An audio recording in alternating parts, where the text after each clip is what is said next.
Yes phone tapping కేసులో మాజీ CM KCR కు సిట్ నోటీసులు ఇచ్చేందుకు రంగం సిద్ధం చేసింది. కాసేపట్లో ఎర్రవెల్లి ఫామ్ హౌస్ లో సిట్ అధికారులు కేసీఆర్ కు నోటీసులు ఇవ్వబోతున్నారు. రేపు ఎర్రవెల్లి ఫామ్ హౌస్ లో కేసీఆర్ ను సిట్ అధికారులు విచారించనున్నారు.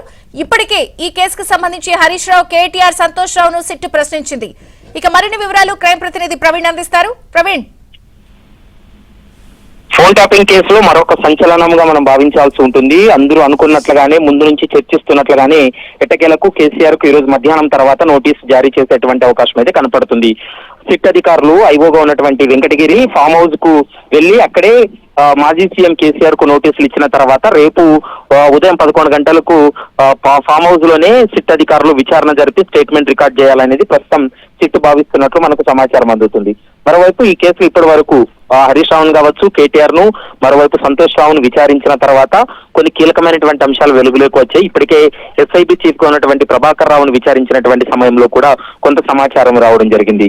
మరోవైపు ఈ కేసులో కీలక నిందితులుగా ఉన్నటువంటి టాస్క్ ఫోర్స్ డీసీపీగా పనిచేసినటువంటి రాధాకిషన్ రావు స్వయంగా మాజీ సీఎం కేసీఆర్ పేరును ప్రస్తావిస్తూ కూడా స్టేట్మెంట్ ఇవ్వడం జరిగింది.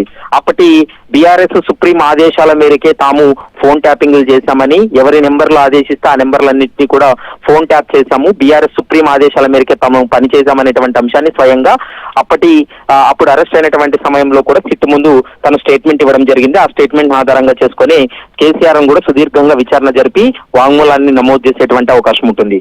మరొక కీలకమైనటువంటి అంశం ఏంటంటే, ఫోన్ ట్యాపింగ్ కేసులో ఎస్ఐబి చీఫ్ గా ఉన్నటువంటి ప్రభాకర్ రావు గతంలో రిటైర్డ్ అయిన తర్వాత కూడా తన ఇంటెలిజెన్స్ చీఫ్ గా పనిచేశాడు.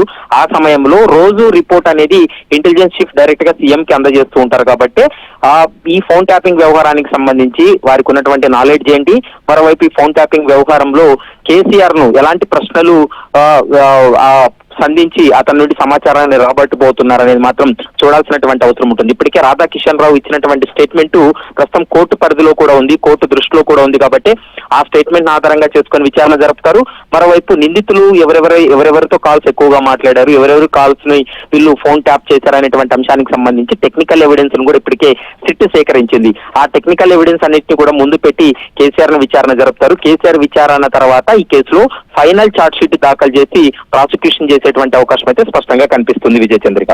ప్రవీణ్, సుమారుగా వ్యాపారవేత్తలు మొదలుకుని చాలా మంది ఒక 6,000 ప్రొఫైల్స్ దాకా అని చెప్తున్నారు.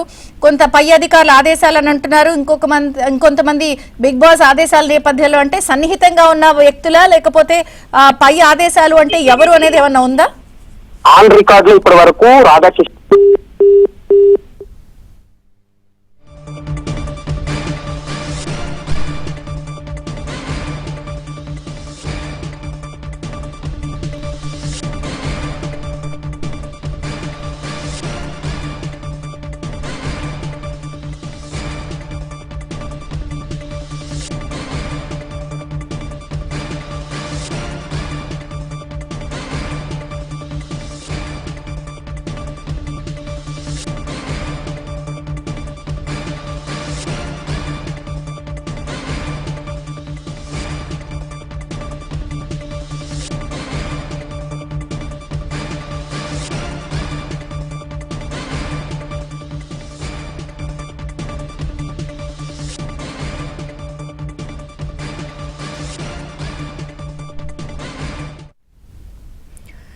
బ్రేకింగ్ న్యూస్ చూస్తున్నాం. ఫోన్ ట్యాపింగ్ కేసులో మాజీ సీఎం కేసీఆర్ కు నోటీసులు ఇచ్చేందుకు రంగం సిద్ధమైంది. కాసేపట్లో ఎర్రవెల్లి ఫామ్ హౌస్ లో సిట్ అధికారులు కేసీఆర్ కు నోటీసులు ఇవ్వనున్నారు. రేపు ఎర్రవెల్లి ఫామ్ హౌస్ లో కేసీఆర్ ను సిట్ అధికారులు విచారించనున్నారు. ఇప్పటికే హరీష్ రావు, కేటీఆర్, సంతోష్ రావును సిట్ ప్రశ్నించింది. ఇప్పుడు కేసీఆర్ వంతు.